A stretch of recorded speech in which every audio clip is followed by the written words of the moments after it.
It may not be the year of the bird, but it is certainly the year of the bob. A flamingo named Bob, to be specific. He's a real bird who almost wasn't anymore, and now that he is, he can no longer wade by the shore. But since he has no concussion, he's a star and a legend, thanks to Jasper and his cousin. Please welcome Jasper Doest.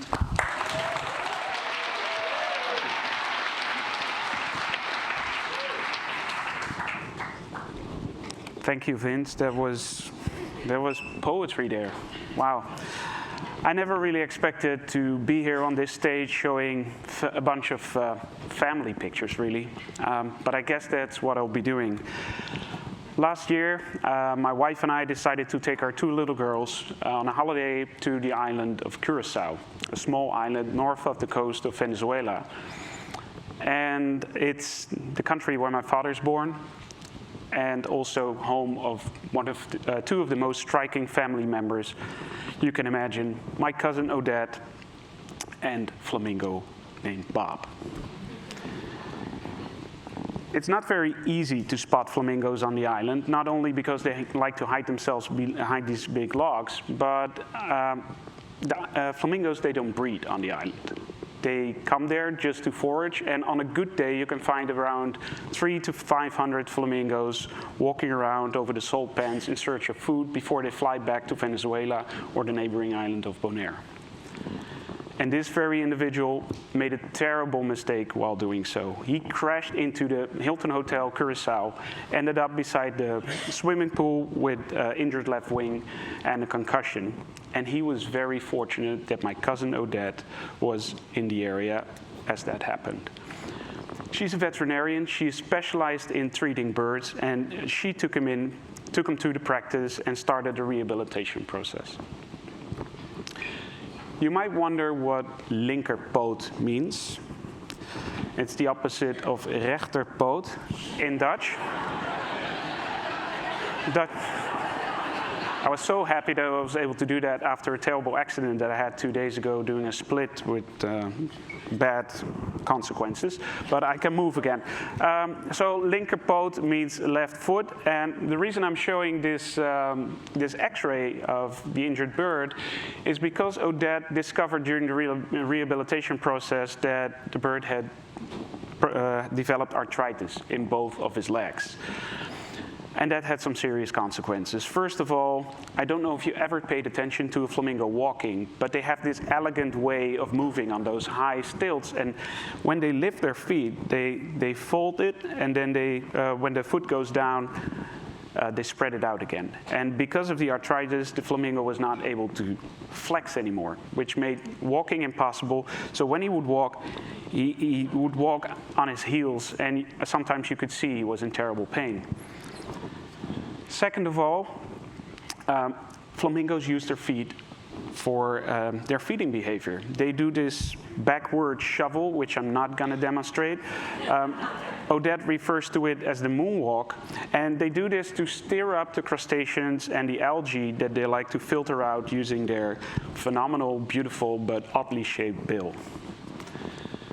That meant that this flamingo would not be able to survive into the wild since he was not able to take care of himself. And although Odette never gives up, she always comes up with these tremendous ways of helping animals in need. This animal had a serious problem. She gets in other animals, though, as an example to show you her creativity. This flamingo came in from the neighboring island of Bonaire. We got the message that there was a flamingo which needed immediate care, and he was flown in by airplane. She took him into the practice, and she started that rehabilitation process, which meant eventually taking care of his severe foot lesions behind the webbing of the toes. In the end, there was not much webbing left, but even though the bird was given these handmade socks or slippers, I like to call them flamingo socks, and after a few weeks, the bird was released back into the wild, and I saw it last March, and he's doing fine. He's not gray anymore, he's pink now. But it's not always that easy. Sometimes things get very complicated, and sometimes my cousin is confronted with decisions between life and death.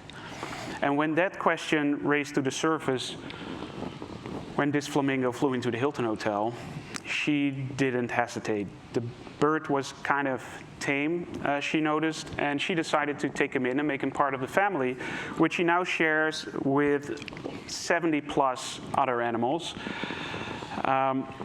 You can say that Odette would be the perfect Caribbean mix between Dr. Dolittle and Dr. Poe.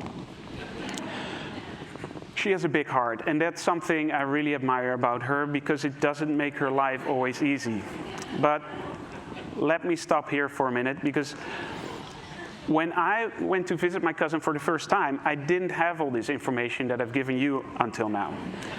Of course, I knew my cousin because she's my cousin. Second of all, I knew she was a vet. She studied veterinarian practices in the Netherlands, where I was born and raised, but that was exactly my point. I would always see Odette in my natural environment.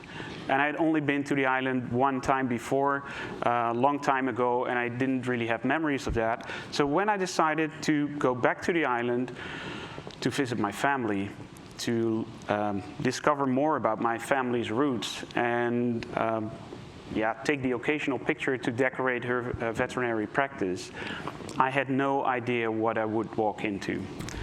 And everything changed as soon as this flamingo, that in the meantime she had named Bob, walked into my bedroom one morning. And what do? You're a photographer, you have your camera at hand, you have a flamingo walking in, and you start taking pictures, right? I think we all would do that. So I started to follow both characters around, and me being family meant that I had incredible access. I could just be as close as Odette as I wanted. At first she was a little bit uncomfortable with the camera, but then she thought, well, that's my cousin, so we'll be fine. And that led to some very unexpected situations. It was a very interesting roller coaster ride, I can tell you. And it was the flamingo in this oddly environment that really made this series. And even though I knew that the surprise factor would be the strength of this all, I had the feeling things were getting a little bit too funny. You've been laughing quite a lot, thank you for that, but I had the same feeling. There's too much humor in it, and I needed to focus more on the new purpose that Odette had in mind for Flamingo Bob, and that's Bob as an educator. I don't think I have to explain the importance of conservation education to this audience, but imagine you're a 5-year-old and you're sitting in your classroom, and all of a sudden this pink, tall bird starts walking into the room, and these kids are mesmerized. It leaves an incredible impression, and they start telling stories at home, and the stories of Bob start spreading out like a ripple effect. And that is why Odette has started a conservation education charity, which she called FDOC, through which she uses the natural curiosity of the kids and their love for animals in order to tell them something about their own local wildlife and the difficulties these animals face in their modern-day environment. To help Odette, we decided to publish a book which will be coming out soon. So if you're interested to help Odette and help the education process, please be in touch. But you can imagine that the kids love Bob, and everybody seems to love Bob. We've been getting a lot of love this week too from you all here in this community. But at first, it's a little bit scary for kids, but in the end, they just want to walk away with the bird. And he is super relaxed when it comes to that. As long as my cousin is in the area, everything is fine. And he just walks around, exploring his new environment, which he loves. And when he's not, and sometimes he just stands in a corner and he does his own thing. He just flaps his wings, which is especially funny when you are in a room with a bunch of toddlers and he starts spreading those huge wings. You should see those faces. It's really, really funny. When he's not at work, When he's not at work, he really likes to spend his time in Odette's backyard, where she has built a special saltwater pool for her rescue birds. She has more permanent rescues there. Here you see two of Bob's friends, both with an amputated wing, so they wouldn't be able to survive in the wild. And they just keep Bob company. Bob is the only one that goes to school because the others are not really relaxed around strangers. Yeah, I probably have to tell you about this night.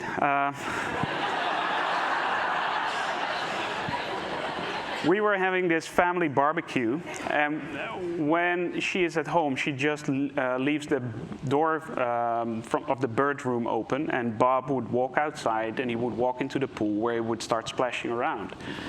And I decided to join him. So I just sat in that pool, 2 feet away, had the bird towering above me, and as we sat there for about an hour, we could hear the parrots flying back to their roost. We would have the beautiful evening lights.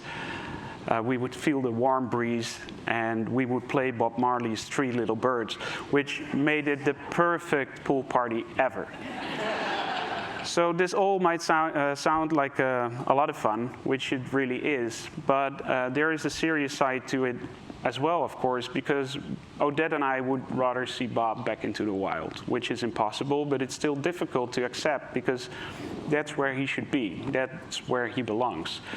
And it's only the fact that they are making a difference on a conservation level for so many kids and also adults that we can find comfort with his situation. You can say that Odette is a very, very, very busy woman. Not only is she a full-time vet, and does she run a wildlife rescue center doing these educational sessions, she is also the president of the National Wildlife Conservation Organization called Karmabi, which do incredible work.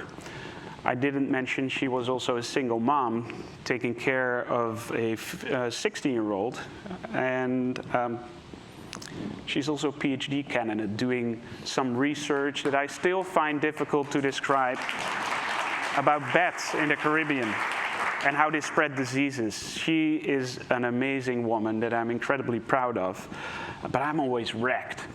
I can't keep up with her. So I usually stay for a week and a half, and then I go home and rest. But when Odette is not having that busy schedule and she has some time off, she takes the birds swimming, which they love. Bob loves swimming. I didn't even know that flamingos could swim. I learned a lot during my time there. And I love swimming with Bob because this is just the coolest thing. And I wish I could continue standing here on this stage and share all the swimming videos and pictures with you, because this is really the coolest thing.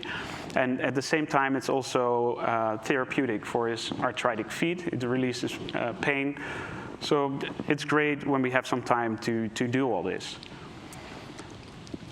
During one of my last visits, Odette and Bob were standing at the other side of the fence, and Odette walked back to me and she was leaning against the fence and she said, "Jasper, we will soon be awarded in World Press. We're talking with National Geographic. That's all huge. What is it? What is it so different what I'm doing? Is it so unique? Is it special?" And I could only smile, and yeah, looking at that odd couple, I would think, this is your life.